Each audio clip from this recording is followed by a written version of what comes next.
Hello दोस्तों, मैं ब्रजेश कुमार पटेल आप सभी लोगों को बीके सुपर एकेडमी में स्वागत करता हूं। जैसा कि जान रहे हैं कि हम लोग वनडे एग्ज़ाम के लिए पॉलिटी अर्थात संविधान के बारे में पढ़ रहे हैं। तो हमारा जो टॉपिक था वो भारत का संवैधानिक विकास, मतलब संविधान का निर्माण, संविधान सभा और इन सब के बारे में थोड़ा बहुत पढ़ा था और प्रेम्बल की प्रस्तावना के बारे में पढ़ा था। तो आइए उसी के लक्ष्य को आगे देखते हुए हम लोग भारतीय संविधान सभा की समितियों के बारे में पढ़ेंगे। क्या है संविधान सभा की समितियाँ? हम लोग आगे इसी क्लास को कंटिन्यू करते रहेंगे। तो संविधान सभा की समितियों से इम्पॉर्टेंट क्वेश्चन हैं जो एग्जाम में पूछे जाते हैं, और ये जो इम्पॉर्टेंट समितियां हैं इन्हीं से क्वेश्चन पूछे जाते हैं वनडे एग्जाम में। तो इन्हीं के बारे में हम पढ़ेंगे कुछ, ठीक है। तो आइए देखते हैं कि संविधान सभा की समितियां क्या हैं और कौन कौन से संविधान सभा की समितियों के अध्यक्ष कौन कौन रह चुके हैं। यही सब क्वेश्चन बार बार एग्जाम में पूछे जाते हैं, इन्हीं के बारे में पढ़ेंगे। तो आइए देखते हैं संविधान सभा की समितियाँ। और संविधान सभा की समितियाँ कुल 21 समितियाँ थी, ठीक है, जिसमें 8 बड़ी समितियाँ और 13 छोटी समितियाँ थी। 8 बड़ी समितियों की बात करें तो 8 बड़ी समितियाँ बहुत ही इम्पॉर्टेंट हैं। उसके बाद भी 1-2 समितियाँ हैं, उनके बारे में भी हम जानेंगे जो इम्पॉर्टेंट है। तो आइए देखते हैं 8 बड़ी समितियों में पहली है संघ शक्ति समिति और संघीय संविधान समिति। इन समितियों के अध्यक्ष कौन थे? बस इतने ही पूछे जाते हैं, कौन सी समिति के कौन अध्यक्ष थे, यही ज़्यादातर पूछे जाते हैं। बाकी जो अदर और पूछे जाते हैं उनके बारे में बताएंगे।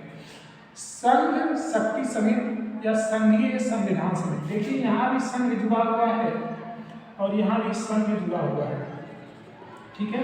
तो यहाँ भी संघ की बात आई, यहाँ भी संघ की बात आई। तो संघ शक्ति समिति और संघीय संविधान समिति के जो अध्यक्ष थे जवाहरलाल नेहरू थे। कौन थे?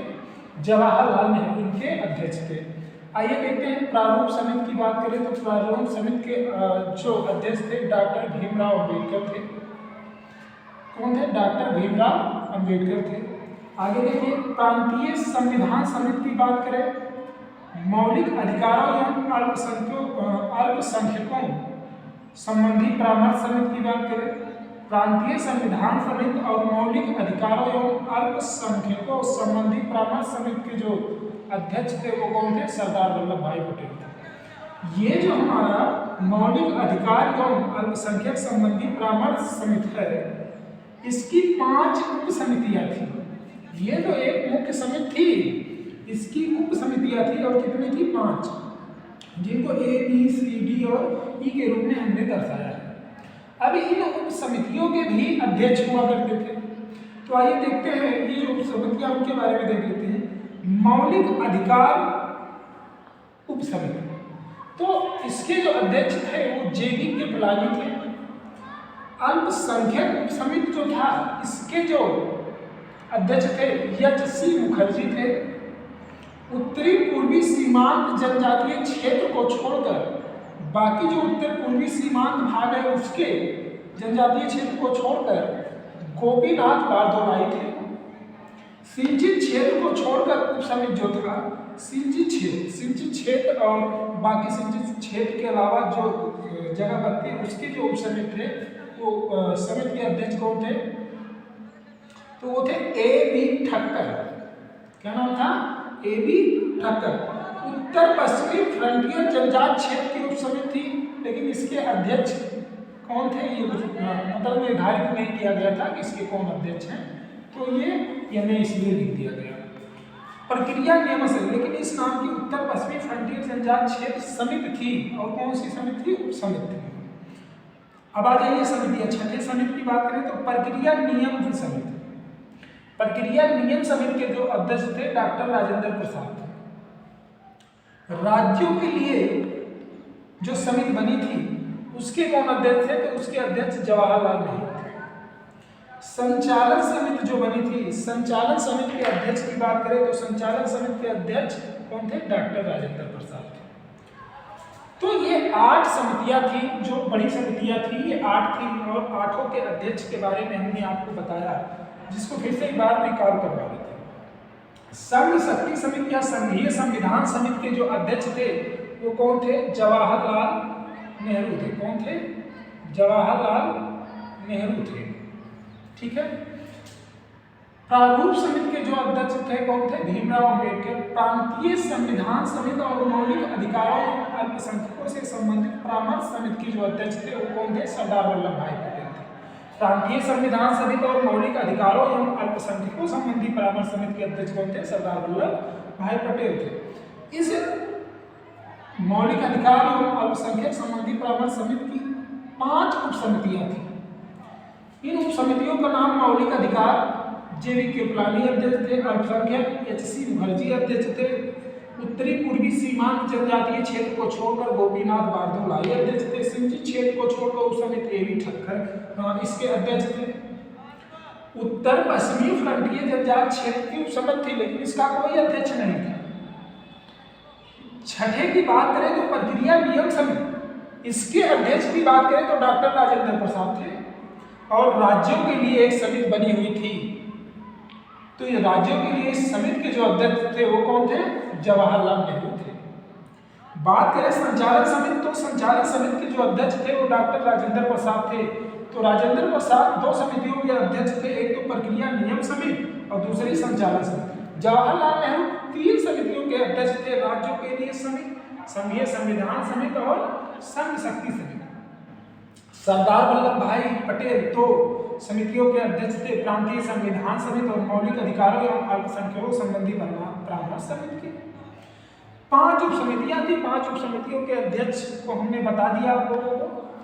अब आ जाइए भैया, इसमें 2 बात करें तो प्रारूप समिति बहुत ही इंपॉर्टेंट है। प्रारूप समिति की बात करें तो ये बहुत ही इंपॉर्टेंट है और प्रारूप समिति के जो अध्यक्ष थे डॉक्टर भीमराव अम्बेडकर थे। कौन थे? डॉक्टर भीमराव अम्बेडकर थे। डॉक्टर भीमराव अम्बेडकर प्रारूप समिति के अध्यक्ष थे। इसे ड्राफ्टिंग कमेटी भी कहा जाता है, प्रारूप समिति को ड्राफ्टिंग कमेटी भी कहा जाता है। इसका जो निर्माण है ये कब हुआ था? तो ये 29 अगस्त 1947 को इसका निर्माण किया गया था। जिसमें कितने सदस्य थे? तो इसमें 7 सदस्य थे। 7 सदस्यों का नाम हमने क्रम से लिखा है। इनमें से 2 सदस्य, एक की सेहत खराब होने के कारण दूसरा और एक की मृत्यु होने के कारण दूसरे आ गए थे। तो आइए देखते हैं इन 7 लोगों को कौन सी भूमिका है इनकी। तो डॉक्टर भीमराव अम्बेडकर अध्यक्ष थे प्रारूप समिति के और ये इनका चुनाव जो हुआ था वो कहाँ हुआ था? पश्चिम बंगाल के क्षेत्र से हुआ था। एन गोपाल स्वामी अयंगर ये भी इसके सदस्य रहे, इसके 7 सदस्य, दूसरे सदस्य। तीसरा अल्लादी कृष्णा स्वामी अय्यर के एक सदस्य थे। डॉक्टर KM मुंशी एक सदस्य थे। सैयद मोहम्मद सादुल्लाह एक सदस्य थे। एन माधव राव, इनका चुनाव पहले नहीं हुआ था, लेकिन BL मित्र के त्याग पत्र के बाद, चूंकि BL मित्र का सेहत खराब हो गया था, इनका सेहत सही चल नहीं रहा था, ये अपनी परफॉर्मेंस दिखा नहीं पा रहे थे, ये जहां जाना होता था ये पहुंच नहीं पा रहे थे, तो इन्होंने क्या कर दिया? त्याग पत्र दे दिया और इनके स्थान पर जो है एन माधव राव को चुना गया, इनका चुनाव किया गया। और 1948 में DP खेतान की मृत्यु हो गई, क्योंकि ये भी इसके एक सदस्य थे। DP खेतान, चूंकि इनकी जब मृत्यु हो गई तो किसी दूसरे को रखना पड़ेगा, तो दूसरा इनका कौन है? TT कृष्णामाचारी। TT कृष्णामाचारी आ गए किसके स्थान पे? DP खेतान के स्थान पे। तो ये दोनों नाम बड़े ही इंपॉर्टेंट हैं। BL मित्र के स्थान पे कौन आ गए? एन माधव राव। और 1948 में DP खेतान की मृत्यु के बाद कौन आ गए? TT कृष्णामाचारी। भैया बात करें तो एक थी झंडा समिति और झंडा समिति की 2 समितियां थी। झंडा समिति की 2 समितियां थी। एक तो था 2 अप्रैल 1931 में बना था, जब देश आजाद नहीं हुआ था, तो उसे भी झंडा समिति कहा जाता है। एक तो देश आजाद होने के बाद बना, तो उसे भी झंडा समिति कहा जाता है। अब एग्जाम में क्वेश्चन आ जाता है कि झंडा समिति के अध्यक्ष कौन थे, तो क्वेश्चन का आंसर गड़बड़ बच्चे कराते हैं, क्योंकि तदर्थ झंडा समिति और एक झंडा समिति की बात हो जाती है। तदर्थ मतलब जो बाद में बना, देश आजाद होने के बाद बना, और जो झंडा समिति था वो तो 1931 में ही बन गया था। तो आइए देखते हैं झंडा समिति। दो झंडा समितियां, ठीक है। एक तो 2 अप्रैल 1931 के कांग्रेस के कराची अधिवेशन में ही बन गया था, जिसके अध्यक्ष कौन थे भैया? सरदार वल्लभ भाई पटेल थे। और दूसरा देश आजाद होने के बाद 23 जून 1947 को बना, जिसे तदर्थ झंडा समिति कहा जाता है, या इसे